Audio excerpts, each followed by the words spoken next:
Hoje eu vou falar pra vocês dos personagens mais poderosos que passaram pela Anbu e também revelar informações que pouquíssimas pessoas sabem sobre eles, desde Zou, Yugao e até mesmo Itachi e Shisui Uchiha. Salve guys, Gui Félix aqui, tudo bom? Antes de começar eu vou responder uma pergunta que muita gente me faz, tá? O que diabos aconteceu com a Anbu no final das contas? Então, a Anbu ela foi criada pelo segundo Hokage a fim de lidar com missões de altíssimos riscos. No seu auge, a organização ela foi dividida em dois grupos, um deles conhecida como Anbu tradicional, que respondia diretamente ao Hokage, e a outra, a Anbu raiz. Essa era liderada secretamente pelo Danzo Shimura, com métodos muitas vezes questionáveis, digamos assim. Atualmente, a Anbu que a gente conheceu não existe mais. Ela deu lugar a uma nova organização chamada Chubu. Um pouco menor, é verdade, mas essa é liderada pelo Sai e ela ainda mantém aquela essência, sabe, de missões estratégicas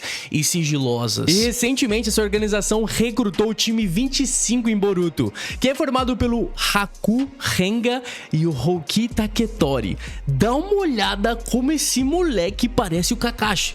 Maluquice isso daqui, tá? Fu Yamanaka foi recrutado ainda jovem para Anbu raiz, diretamente por Danzo, que reconheceu nele um talento promissor e grande potencial como shinobi. Considerado um dos membros mais qualificados da raiz, ele se destacou por sua lealdade absoluta e habilidade em cumprir missões sigilosas com precisão. O Danzo chegou a apontá-lo junto com o Toruni como um dos ninjas mais habilidosos sob o seu comando, o que reflete a importância na organização. No campo de batalha, o Fu demonstrava um domínio excepcional das habilidades do clã Yamanaka, incluindo a poderosa técnica de troca de corpo e mente. Ele levava essas habilidades ainda mais longe, conseguindo com uma espécie de selo amaldiçoado transferir a sua consciência para armadilhas e objetos. E como sensor, o Fu tinha a capacidade de detectar inimigos à distância.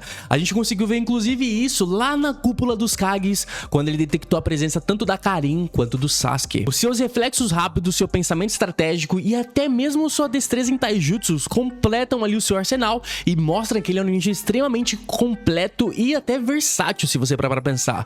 O final dele foi meio toba, tá? Eu sinceramente acho que é um final indigno pro que foi apresentado do Fu. Mas fazer o que, né? Kabuto Yakushi teve uma infância marcada pela tragédia, sendo criado em um orfanato após perder os seus pais durante a guerra. O seu talento natural para o ninjutsu médico chamou a atenção da Anbu raiz e ele acabou sendo recrutado em troca de apoio financeiro ao orfanato onde ele vivia. Durante o seu tempo na raiz, o Kabuto foi moldado para se tornar um espião de elite, aprendendo habilidades avançadas de infiltração, disfarce e coleta de informações, sempre sob a supervisão de Danzo e posteriormente Orochimaru. Seus anos na raiz, eles foram fundamentais para desenvolver as suas habilidades estratégicas e médicas, tornando um mestre em manipulação e espionagem, capaz de se infiltrar nas maiores nações ninja sem ser descoberto. E após a deserção do Orochimaru, o Kabuto abandonou Konoha e seguiu o Sannin, ajudando a estabelecer a Vila do Som, onde ele continuou a expandir as suas habilidades tanto no campo da medicina quanto na ciência, tornando-se um braço direito essencial para o Orochimaru, além de um espião altamente perigoso. Mesmo fora da Anbu, Kabuto manteve a sua habilidade em se mover nas sombras, operando como um mercenário e fortalecendo a sua reputação como um shinobi de inteligência e adaptabilidade excepcionais. Mano, o Kabuto não só dominou o ninjutsu médico, mas ele levou para um outro patamar. O cara conseguia recuperar células mortas e até fazer transplantes complexos, cara. E ele também era um mestre numa parada que nem é uma arma, se você parar pra pensar. Que é um bisturi de chakra.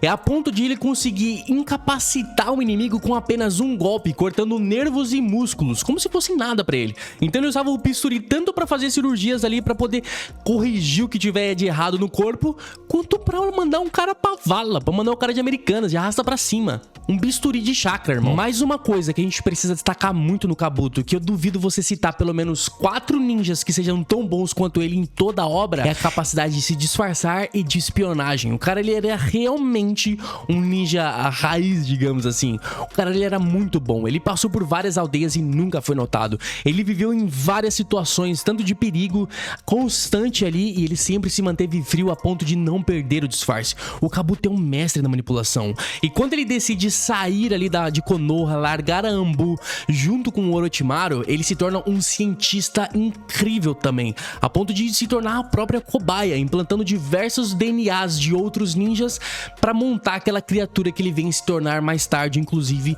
atingindo o modo sábio da cobra. Assim, o Kabuto, ele é bizarro. E mais uma coisa que muita gente esquece, mas o Kabuto criou uma versão da Amanda. Amanda, a cobra do Orochimaru, que morre ali depois que ela tenta proteger o Sasuke da explosão do Deidara. O Kabuto pega um resto de DNA dela e cria uma nova Amanda ainda mais poderosa, Amanda 2. Ó, aqui um ponto importante, tá? Porque você deve estar se perguntando, caramba, mas como é que o Kabuto tá nessa posição? Eu estou levando em consideração para fazer o nosso ranking de poder apenas até o auge do personagem dentro da Anbu. Então, se a gente estivesse falando de tudo, certamente o Kabuto estaria ali facilmente no top 3. Mas eu estou falando no auge do personagem dentro da Anbu. E dentro da Anbu, ele não era tão impressionante assim. Ele ainda era um aprendiz do Orochimaru. Sai Yamanaka, um dos shinobis mais notáveis da Anbu raiz. Ele foi recrutado por Danzo ainda criança devido às suas impressionantes habilidades artísticas e de combate. Criado ao lado do seu irmão adotivo Shin, o Sai enfrentou uma infância marcada por treinamentos brutais e manipulações psicológicas. Danzo, determinado a moldá-lo como uma arma perfeita, eliminou qualquer traço de emoções nele. Como parte desse processo, forçou o Sai a lutar contra Shin até a morte, marcando-o profundamente. Além de tudo isso, um selo ainda foi colocado em sua língua, impossibilitando-o de revelar qualquer segredo sobre a raiz ou Danzo. Apesar das adversidades, o Sai rapidamente se destacou como um shinobi muito habilidoso da raiz. A sua técnica exclusiva, a caricatura da super besta, permitia com que ele criasse desenhos com uma tinta especial e os transformasse em seres vivos. Essas criaturas, elas podiam ser usadas tanto para ataque, defesa, reconhecimento e até transporte, conferindo ao Sai uma versatilidade única no campo de batalha. Essa habilidade, sem dúvidas, o tornava essencial em missões secretas e extremamente perigosas. Mano, assim, a confiança do Danzo no Sai era tão grande que o Danzo simplesmente confiou ao Sai a missão de entrar no esconderijo do Orochimaru e mandar o Sasuke de arrasta pra cima. Desculpa, eu não consigo falar isso daqui sem dar risada. Vou repetir, tá? O Sai foi enviado pra mandar o Sasuke de arrasta... Pô, não dá, cara. Não tem como. Mas o Danzo confiava muito nele, entendeu? Confiava muito. A esse ponto, pra você ter uma noção. Mas é um cara que a gente tem que respeitar e eu te provo o quão forte é o Sai. Para pra pensar em todos esses abusos psicológicos que ele passou. Todo esse sofrimento, cara. Devia ter deixado o maluco completamente louco, completamente desiludido com a vida e com as pessoas. Mas ele conseguiu se recuperar. Ele se manteve firme no seu propósito. Hoje, ainda em Boruto, pra quem não acompanha, ele ainda colhe um pouco desse sofrimento, né? Quando ele passa ali por uns eventos logo no começo do anime, você consegue ver que ele ainda fica um pouco batido com tudo aquilo que o Danzo fez com ele. Mas ainda assim ele teve força e resiliência pra poder seguir em frente. Não desvalorizem o Sai, tá? Apesar de ele usar aquele cropped ali que anda com a barriguinha de fora, isso aí dá uma quebrada, viu, Sai? Isso aí dá uma quebrada, cara. Ainda bem que você parou com isso em Boruto, porque você não dava, irmão. Isso tirava um pouco da sua moral, mas eu tô aqui e eu respeito você. Zou é um personagem não muito reconhecido entre os fãs de Naruto, mas o Capitão da Anbu é um dos ninjas que, mesmo com poucas aparições, ele deixou uma marca significativa em momentos importantes. Ele teve destaque durante o ataque do Orochimaru, mas foi no confronto contra o Pain em Naruto Shippuden que as suas habilidades realmente se destacaram. Entre as suas técnicas mais impressionantes, eu preciso falar do estilo raio, prisão dos 4 pilares, onde o Zou invoca enormes pilares de pedra que liberam descargas elétricas poderosas o suficiente até mesmo para conter uma das invocações gigantes do caminho animal do Pain. E ele também demonstrou grande habilidade em coordenação de equipe, combinando suas técnicas com outros membros da Anbu para poder criar estratégias devastadoras. Mesmo sem saber muito da história do Zou, a gente tem que respeitar. o cara não se torna um capitão da Anbu à toa, né? Infelizmente, a gente realmente não tem muitas informações sobre ele. Apenas que nos eventos que ele apareceu, o cara mostrou que é brabo. Ninguém vira um capitão do dia pra noite sem fazer nada, né? E ele tava lá na invasão do Orochimaru, representando. O cara estava na invasão do Pain, representando, inclusive enfrentando lá a quimera gigante do caminho animal, mandando muito bem, mostrando uma técnica que você olha e fala assim, mano, não é qualquer ninja que consegue utilizar um ninjutsu desse potencial todo. Mas eu tenho uma informação sobre o Zou que eu vou compartilhar com você agora, tá? E principalmente pra você que simplesmente se esqueceu de deixar o like ou tava duvidando que o vídeo ia ser tudo isso. Agora é o momento que a gente vai fazer essa troca, beleza? Em determinado momento do anime, mostra o Zou em uma missão. E aí ele simplesmente taca fogo nele mesmo, cara. Eu não tô de sacanagem. Ele usa uma técnica de incineração nele mesmo. É maluco. O curioso é que mais pra frente no anime, depois disso, ele aparece vivo. E aí ninguém sabe o que aconteceu. Tipo assim, será que ele sobreviveu àquela técnica? Por que ele fez aquilo então? Ou se, sei lá, um erro de roteiro mesmo. Que Kishimoto pegou e falou assim, pô... Qual que é esse Cala? Não lembro desse Cala. Vai esse Cala aqui de novo. Mas, pô, deixa aquele like aí pra fortalecer. Eu quero me tornar um grande canal de Naruto. Então, incendeie esse canal junto comigo. Rebenta o botãozinho de like. Só você pode me ajudar. Yamato, o ninja de Konoha que ganhou destaque ao longo dos anos. Ele teve uma trajetória marcante desde a sua infância. Originalmente conhecido como Kinoi na Anbu Raiz, ele foi uma das 60 crianças submetidas aos experimentos do Orochimaru, que buscava recriar o lendário estilo madeira do Hashirama Senju. Yamato foi o único a sobreviver, desenvolvendo a Harakeke Genkai Mokuton, que chamou a atenção do Danzo Shimura, e isso levou ele a ser recrutado para Anbu Raiz, onde as suas habilidades eram utilizadas em missões de alto risco, especialmente relacionadas a espionagem, supressão e controle de adversários perigosos. Durante o seu tempo na Anbu Raiz, o Yamato ele rapidamente se destacou pela eficiência em missões secretas, usando seu estilo madeira tanto para capturas quanto para construções rápidas. Ele também dominava técnicas de rastreamento e infiltração, sendo considerado um dos agentes mais competentes sob o comando de Danzo. Eventualmente, ele deixou a raiz e passou a servir diretamente na Anbu regular sob o comando do terceiro Hokage, Hiruzen Sarutobi, recebendo assim o codinome Tenzou. A sua experiência e habilidades em suprimir o chakra das bijus, um dos legados do primeiro Hokage, o tornaram indispensável, especialmente em situações envolvendo o Naruto e a Nove Caudas. Depois da dissolução de parte da Anbu e toda aquela mudança no cenário que estava acontecendo em Konoha, na ausência do Kakashi, a Tsunade pegou e pensou, mano, vou colocar o Yamato como líder do time 7, pensando estrategicamente, inclusive. E a sua habilidade de criar tanto prisões quanto cúpulas de madeira, tanto para defesa até para captura de inimigos, ela foi muito útil durante as missões. Traduzindo pro gamer, ele era tipo um pro player de Fortnite, tá ligado? O Flakes ou sei lá, qualquer outro pro player que você gosta, que ele dá um tiro e o cara começa a construir ali um prédio de madeira de 7 andares com Wi-Fi e piscina. É basicamente a mesma coisa. Mas como poucas pessoas fazem isso, eu ainda vou citar algumas técnicas do Yamato pra você, tá? A gente tem o estilo madeira, técnica da prisão de 4 pilares, que ele utiliza basicamente para montar uma prisão e deixar o cara preso lá dentro, entendeu? Essa é ótima para captura de inimigos. Tem também o estilo madeira transformação, que ele basicamente usa o estilo madeira ali pra poder criar disfarces. Mas o legal é que ele é habilidoso em outras naturezas também, tá? Não só o estilo madeira. Ele tem como, por exemplo, o estilo água, técnica da cachoeira de água, e o estilo terra, técnica do levantamento de rocha. São duas técnicas de elementos diferentes ali que ele mostrou que tem domínio. A única coisa que eu pego e fico meio constrangido quando eu lembro do Yamato é a surra que ele leva do Sasuke, se eu não me engano, no episódio 5 de Naruto Shippuden. Logo quando o Sasuke vai confrontar o Naruto pela primeira vez. Nossa senhora, que humilhação. Aquilo ali não parecia o líder da equipe, cara. Ali foi constrangedor, viu, Yamatinho? Isso daí tá escrito ali, ó, no seu livro da sua história, tá? E essa humilhação ficou registrada. Yuga Uzuki é uma habilidosa kunoichi da Anbu. Ela se destacou pelas suas proezas em Kenjutsu, treinando por anos sob a orientação de Hayachi Gekko, com quem ela acaba desenvolvendo um relacionamento romântico.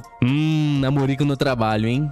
Portando uma katana e ostentando a máscara característica da Anbu, a Yugao ela demonstrou ser uma agente confiável em missões de alto risco e em momentos críticos para Konoha. Durante a invasão do Orochimaru ou a destruição causada pelo Pain, a Yugao estava lá, inclusive no campo de batalha, defendendo a aldeia contra inimigos extremamente poderosos. E ainda, durante a Quarta Grande Guerra Ninja, ela reenfrenta o seu amor reencarnado.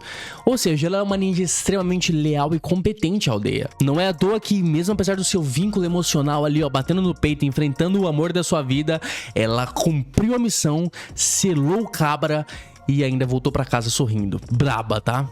Braba. A Yugao é especialmente conhecida pelas suas habilidades em Kenjutsu. Ela tem duas técnicas que eu particularmente gosto bastante, são bem famosas, que é a dança da lua crescente e a noite de lua nublada. Essas duas técnicas elas combinam velocidade e precisão para desorientar qualquer inimigo. Além de, claro, por estar na Anbu, ela acaba desenvolvendo bem as suas técnicas de rastreamento e também ninjutsus ali específicos para espionagem, além de ninjutsus médicos também, sendo uma boa ninja de suporte, né?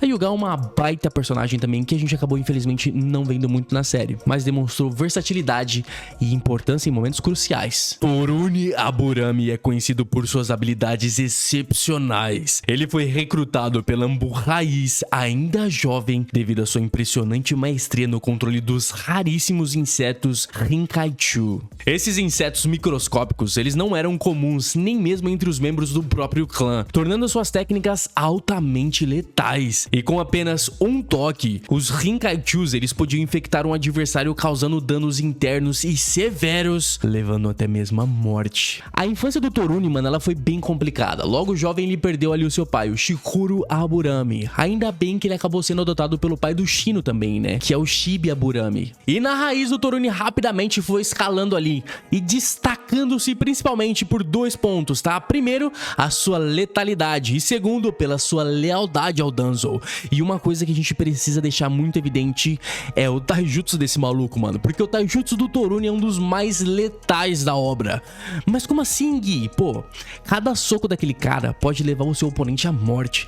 E inclusive os seus aliados, como a gente viu durante a luta contra o Tobi. No momento em que o Torune vai acertar o Tobi, ele acaba ficando intangível. E com isso, ele acaba acertando, na verdade, o seu amigo Fu. Nesse momento, só de encostar os punhos no Fu, já começa a passar os Rinkaichus que começam a se espalhar pelo corpo do seu amigo, cara. Se ele não, naquele momento, se ele não para, pega o braço do cara e fala assim, mano, calma aí, insetinho, vamos voltar aqui, ó, pro pai, vamos voltar aqui pro pai, poderia ser altamente prejudicial. Inclusive, a única alternativa naquele momento seria cortar o próprio braço. Ou seja, lutar taijutsu contra o Torune é extremamente difícil. Ele é um adversário completo, cara. A longa ou a curta distância, ele consegue se sair muito bem. Mas uma coisa eu vou falar pra vocês, tá? Apesar do Torune ser realmente incrível, um baita personagem, o Danzo sempre sonhou mesmo era em ter o Shino, cara. O Shino Aburami, que era a menina dos olhos dourados ali do Danzo. Mas não deu certo porque o Shino falou assim, não, isso aqui não é pra mim não. Eu sou sombrio, mas isso aí não. Isso aí é coisa de emo pra mim. Kakashi Hatake foi um dos nomes mais marcantes da Anbu, com a sua passagem pela organização sendo um período crucial tanto para a evolução como ninja, quanto para sua vida pessoal. Recrutado após o trauma da perda de um de seus companheiros, o Kakashi ele entrou na Anbu a pedido de Minato e com o objetivo de canalizar as suas habilidades e superar a sua dor. Durante esse tempo, ele recebeu o apelido de Sangue Frio, devido à sua frieza em missões que muitas vezes envolviam assassinatos e trabalhos secretos de alta periculosidade. Na Anbu, o Kakashi ele se destacou pelo uso do Sharingan, que o tornava praticamente invencível em combate, permitindo que ele prevesse movimentos, copiasse jutsus e lançasse genjutsus poderosos. O seu domínio do Haikiri, sua técnica assinatura, era amplamente utilizada em missões onde o seu inimigo não podia permanecer vivo, enquanto o seu controle sobre elementos como estilo terra, estilo água, expandiam a sua versatilidade. O Kakashi era um mestre nas habilidades furtivas, tá? Ele tinha um domínio completo de clones de relâmpago e também de clones das sombras. E além do seu domínio claro em ninjutsu, o Kakashi ele também tinha habilidades muito específicas, como um taijutsu bem desenvolvido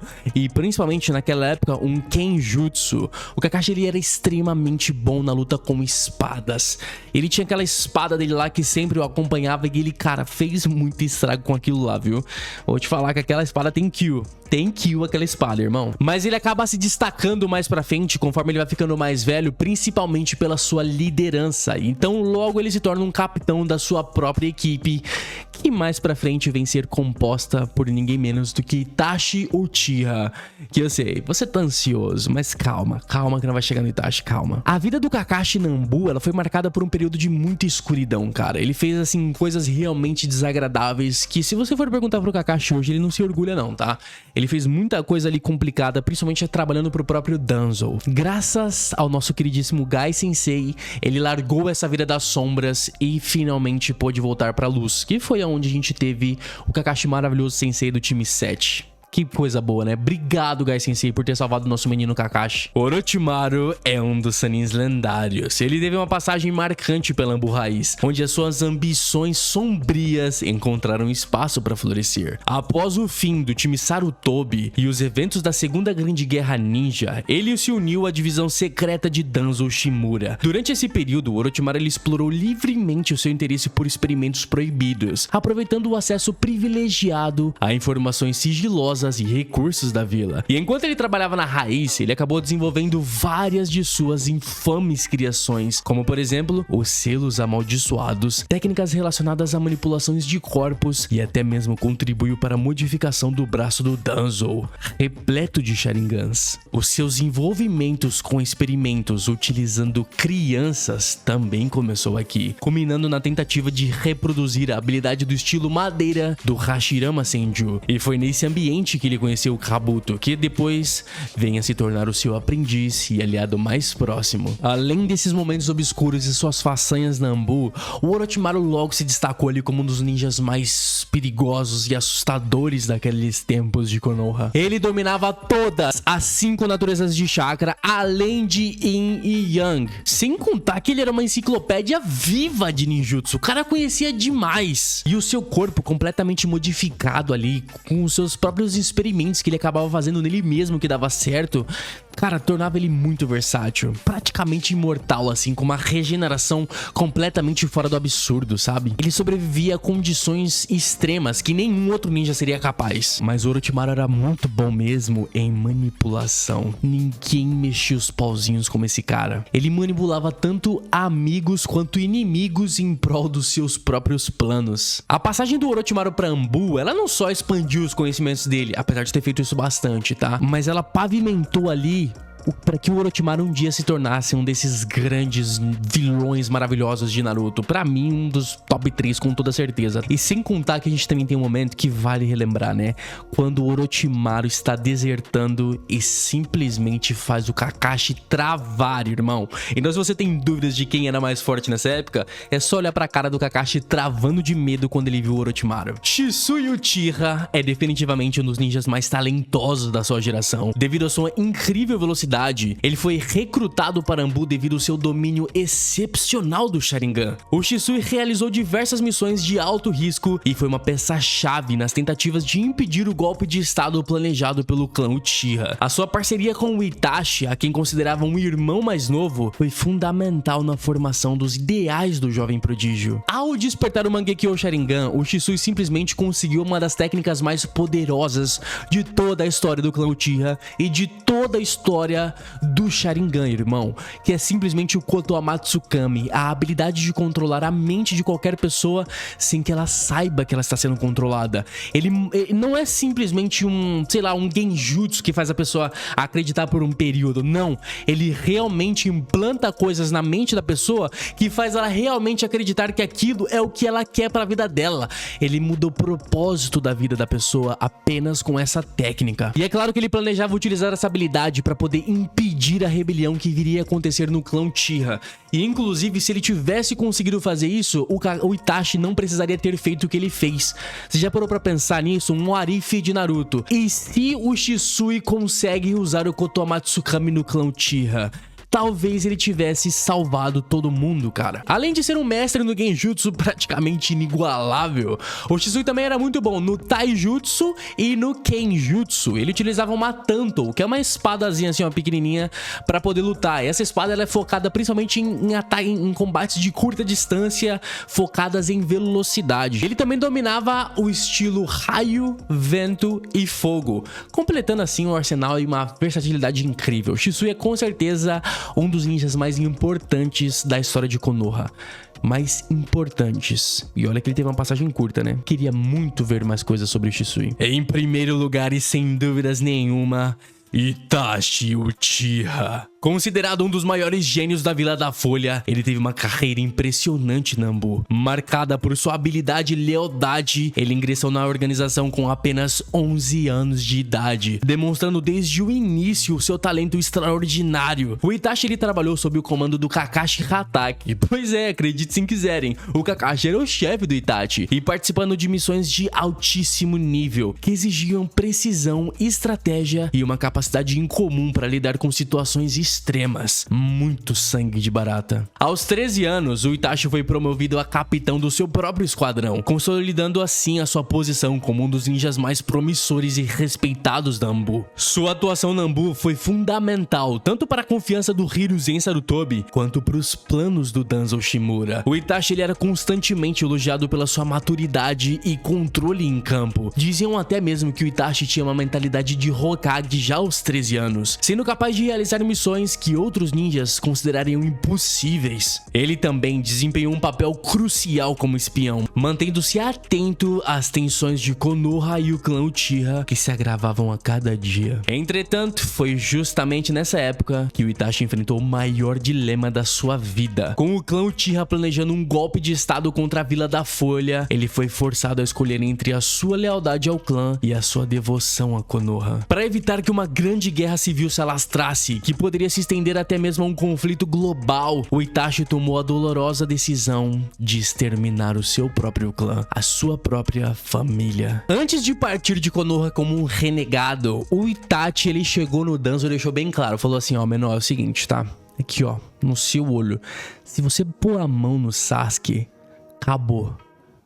Pensa no dia que o Danzo trancou, velho. Foi nesse dia. Depois disso, em uma reuniãozinha com o velho Hiruzen, ele acaba se juntando a Akatsuki, onde ele leva uma vida dupla. Então, assim, ele trabalha pros caras e ainda protege Konoha. Ah, mas o quão grandioso foi o Itachi na Anbu? Simplesmente uma criança que qualquer ninja que encontrasse no campo de batalha já podia falar assim, mano, toma aí, vai, faz o que você quiser. Vai matar? Vai deixar eu fugir. Vou deixar fugir, eu vou fugir. Mas se for matar, mata também, porque não tem como lutar, tá ligado?